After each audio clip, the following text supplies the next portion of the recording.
നമ്മളിപ്പോ നമ്മളെ മോനെ സുബഹിക്ക് വിളിക്കണില്ല. കാരണം മോൻ ഇന്നലെ കുറച്ച് നേരം വൈകിട്ടാണ് സ്റ്റഡി ലീവ് ആയതുകൊണ്ട് ഉറങ്ങിയത്. സുബഹിക്ക് വിളിക്കണില്ല. സുബഹി നിസ്കാരത്തിന് ഉപ്പ പോകുമ്പോ ഗേറ്റ് തുറക്കണ സമയത്ത് പെട്ടെന്നൊരു ശബ്ദം, നോക്കുമ്പോ ഗ്യാസ് സിലിണ്ടർ പൊട്ടിത്തെറിച്ചതാ. ഓടിപ്പോയിട്ട് മോനെ വിളിക്കൂ. അതെന്ത്? വളരെ വൈകിട്ടല്ലേ, കെമിസ്ട്രീന്റെ എക്സാം ആയതുകൊണ്ട് നേരം വൈകിട്ടല്ലേ ഉറങ്ങിയത്, ഇപ്പൊ എന്തിനാ വിളിക്കുന്നത്? അത് ഗ്യാസ് സിലിണ്ടർ പൊട്ടിത്തെറിച്ചാല് ഓന് തീപിടിച്ചിട്ട് പൊള്ളലേറ്റ് മരിച്ചാലോ? ഓഹോ, ഇതിന്റെ എത്രയോ ഇരട്ടി നരകത്തിലെ തീയിൽ നിന്ന് രക്ഷപ്പെടുത്താനല്ലേ മോനെ സുബഹിനെ വിളിക്കണം, നിസ്കാരത്തിന് വിളിക്കണം, കൽപ്പിക്കണം എന്ന് പറയുന്നതെന്ന് ഇമാമുൽ ഗസാലി പറയാം. നമ്മളെ മക്കളെ ആ രീതിയിൽ, അതാണ് ഏറ്റവും വലിയ റഹ്മത്ത് എന്ന് പറഞ്ഞാൽ. ഉള്ളതെല്ലാം വാങ്ങിക്കൊടുക്കുക.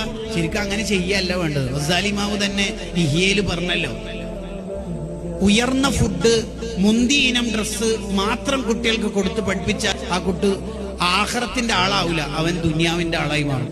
നമ്മൾ കഷ്ടപ്പെട്ടൊരു കഷ്ടപ്പെടും, എന്റെ മക്കളെ ഞാൻ അറിയിച്ചിട്ടില്ല എന്ന് പറയുന്ന ഉപ്പമാർക്ക് പാരന്റിങ് അറിയില്ല എന്ന് അർത്ഥം. ഗസാലി ഇമാമിന്റെ ഭാഷയെ പറഞ്ഞു. ശരിക്കും കുട്ടികൾ സഹപാഠികളോട് പൊങ്ങച്ചം പറയുന്നുണ്ട് എന്ന് നമ്മൾ അറിഞ്ഞാല് അത് നിരുത്സാഹപ്പെടുത്തണമെന്ന് അല്ലാമ അംബാബിയുടെ റിയാദത്തു സുബിയാനിൽ കാണാം.